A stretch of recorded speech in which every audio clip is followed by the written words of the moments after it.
অৱশেষত আপোনালোকে সকলোৱে আশা কৰি থকা অত্যন্ত যিটো ভাল খবৰ সেইটো হৈছে ডিব্ৰুগড় ইউনিভাৰ্চিটিৰ বিএডৰ যি এণ্ট্ৰেন্স 2026 তাৰ নটিফিকেশ্যনখন পাব্লিছ হ'ল।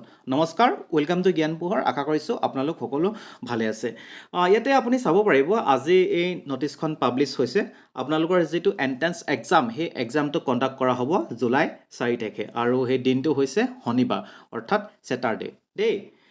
গতিকে এই গোটেই নটিচখন আজি আমি সুন্দৰকৈ ডিছকাছ কৰিম। ইয়াতে এলিজিবিলিটি ক্ৰাইটেৰিয়াটো মেনশ্যন কৰা হৈ আছে আৰু কিন্তু আপোনালোকৰ হাতত বহুত বেছি সময় নাই, যিহেতু জুলাই 4 তাৰিখে আপোনাৰ এণ্ট্ৰেন্স এক্সামটো কণ্ডাক্ট কৰা হ'ব। গতিকে হাতত দুমাহ সময় আছে।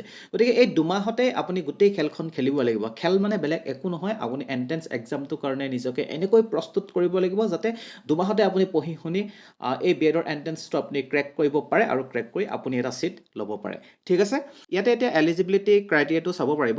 ইয়াত দিয়া হৈ আছে candidate with at least 50% marks in aggregate either in bachelors degree and or in masters degree. গতিকে আপোনাৰ যদি এগ্ৰিগেট 50% মাৰ্কছ আছে তেতিয়াহ'লে আপুনি এই এণ্ট্ৰেন্সটোত বহিব পাৰিব।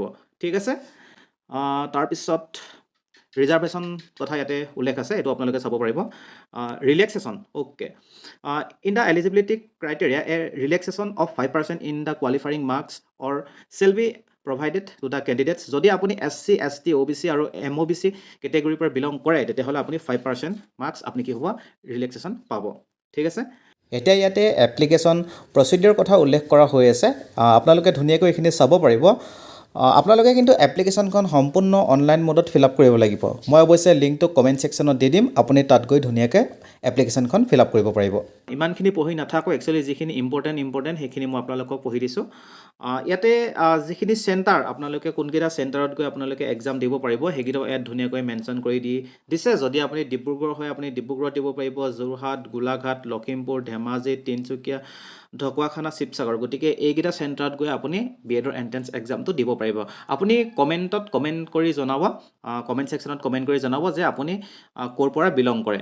ঠিক আছে, তাৰপিছত ইয়াতে চাব পাৰিব আপোনাৰ ডকুমেণ্ট বুলি ক'বলৈ গ'লে আপুনি যেতিয়া অনলাইন ফৰ্ম ফিল আপ কৰিব সেইটো সময়ত কিন্তু আপোনাৰ 1 কালাৰ্ড পাছপোৰ্ট চাইজ ফটোগ্ৰাফ আপোনাক লাগিব। ঠিক আছে, আপোনাৰ এখন ফটোগ্ৰাফ তাতে লাগিব পাছপোৰ্ট চাইজৰ আৰু লগতে আপোনাৰ এটা ছিগনেচাৰ লাগিব। ঠিক আছে, তাৰপিছত ইয়াতে চাব পাৰিব অনলাইন এপ্লিকেশ্যন পৰ্টেল এক্টিভেটছ অন 5/5/2026। গতিকে মে'ৰ 5 তাৰিখৰ পৰা আপুনি অনলাইন ফৰ্মখন আপুনি ফিল আপ কৰিব পাৰিব।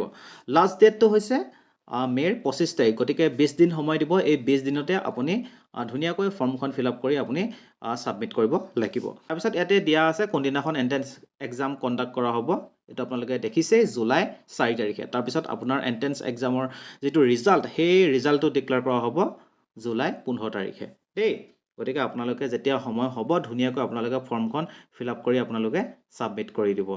বাকী আপুনি 2026 বৰ্ষৰ যদি এই এণ্ট্ৰেন্সটোত আপুনি পঢ়িব গৈ আছে তেতিয়াহ'লে আপুনি টিচিং এপ্টিটিউডৰ কাৰণে আপুনি এই ই বুকখন ল'ব পাৰে।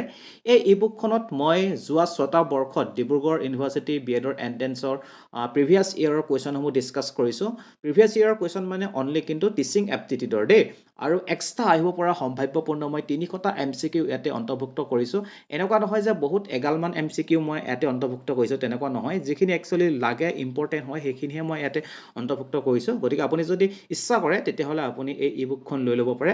আৰু গতিকে এইখন যদি আপুনি ল'বলৈ বিচাৰে তেতিয়াহ'লে আপুনি এই নাম্বাৰটোত আপুনি 59 ৰুপিজ জিপে' কৰি এই একেটা নাম্বাৰতে হোৱাটছএপত আপুনি তাৰ ৰিচিপ্টটো পঠাই দিব আৰু পঠাই দিয়া 24 ঘণ্টাৰ ভিতৰত আপুনি আপোনাৰ হোৱাটছএপত এই ই বুকখন লাভ কৰিব।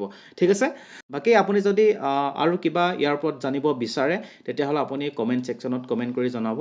বাকী আজিলৈ আহিছোঁ, ধন্যবাদ।